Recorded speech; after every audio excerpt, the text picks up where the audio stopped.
Salut à tous, c'est Hugo de la chaîne NSS et aujourd'hui on va recréer le visuel de l'introduction de Squeezie. Vous allez voir encore une fois que Premiere Pro a de très bonnes capacités en animation puisque tout ce que l'on va utiliser aujourd'hui provient uniquement de Premiere Pro. Il n'y a pas de plugin, il n'y a pas d'éléments supplémentaires, tout est en interne. Et petite précision étant donné que son animation est quand même complexe, qu'il y a pas mal d'éléments, etc.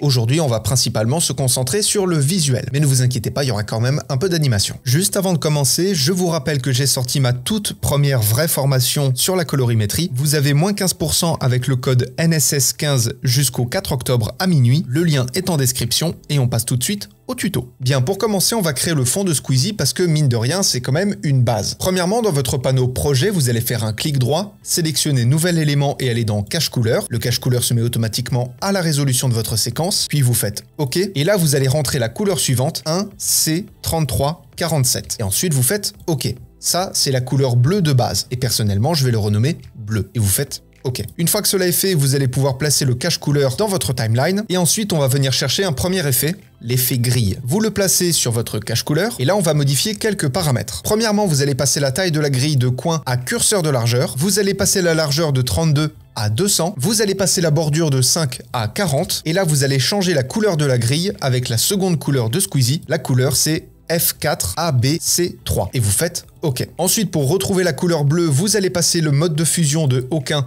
à normal, et maintenant on va venir déformer cette grille pour lui donner un aspect très particulier. Dans votre fenêtre effet, vous allez venir chercher l'effet turbulence, que vous glissez-déposez toujours au même endroit. Donc comme vous le voyez, au moment où vous le placez, vous avez tout de suite une modification. Et dans les options d'effet, vous allez passer le gain de 50 à 100 et la taille de 100 à 300. Bien, une fois que cela est fait, vous allez sélectionner votre effet grille, vous allez faire copier puis coller. Il va se retrouver en dessous de l'effet turbulence. Jusque-là, c'est complètement normal. Dans les options d'effet, vous allez modifier la taille de la grille et la passer de curseur de largeur à curseur de largeur et hauteur. Vous allez passer la hauteur de 24 à 50 et la bordure de 40 à 10. Enfin, vous allez resélectionner votre effet turbulence que vous avez utilisé précédemment. Vous faites CTRL-C, CTRL-V. Il va se mettre tout en bas des options d'effet. Vous allez pouvoir le réinitialiser. Et là, on va passer le gain de 50 à 400 et la valeur X du décalage turbulence de 960 à 335. Bon, jusque-là, ça ressemble pas à grand-chose, mais c'est complètement normal. C'est juste histoire de créer une texture que l'on va venir animer après. Et une fois que vous avez fait ça, vous allez pouvoir faire un clic droit sur votre élément, sélectionner un briquet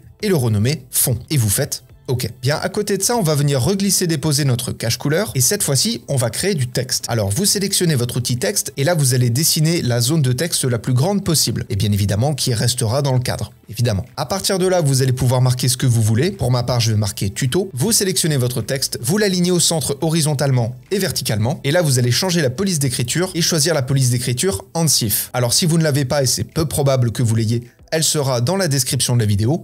Et ce qui est très intéressant avec cette police d'écriture, comme vous le voyez, alors je vais l'agrandir un petit peu, on va avoir la lettre O qui va avoir un petit trait en dessous, un petit peu comme Squeezie. Alors, lui, il a différentes lettres avec un trait au-dessus, un trait en dessous, etc. Pour ma part, je n'ai trouvé que cette police d'écriture-là avec un petit trait qui n'aura que le O malheureusement, mais si vous en avez d'autres, n'hésitez pas à les mettre en commentaire. Bien, notre texte, on va lui donner quelques paramètres. Alors premièrement, la couleur, on va remettre le rose qu'on a utilisé précédemment. Alors si vous avez oublié la référence, ne vous inquiétez pas, les deux couleurs sont dans la description de la vidéo. Et surtout, chose très importante, on va passer la taille de la police d'écriture à 450. Enfin, pour donner un peu plus de dynamisme à notre texte, on va venir chercher l'effet transformation, que l'on va glisser-déposer bien sûr sur le texte. Et là, on va passer le paramètre oblique de 0 à -3. Ça va être pour donner un peu plus de dynamisme donc à notre texte. Une fois que cela est fait, vous allez pouvoir dupliquer votre texte et on va le placer juste à côté. Vous allez le sélectionner et décocher la case fond dans les options d'effet et cocher la case contour. Et bien évidemment, vous venez sélectionner la couleur rose. Et comme valeur, vous allez rentrer 3, histoire d'avoir un texte relativement fin. Ce qui du coup va vous donner quelque chose comme ça. Mais on n'a pas fini. Vous allez sélectionner votre texte et passer la taille de la police d'écriture de 450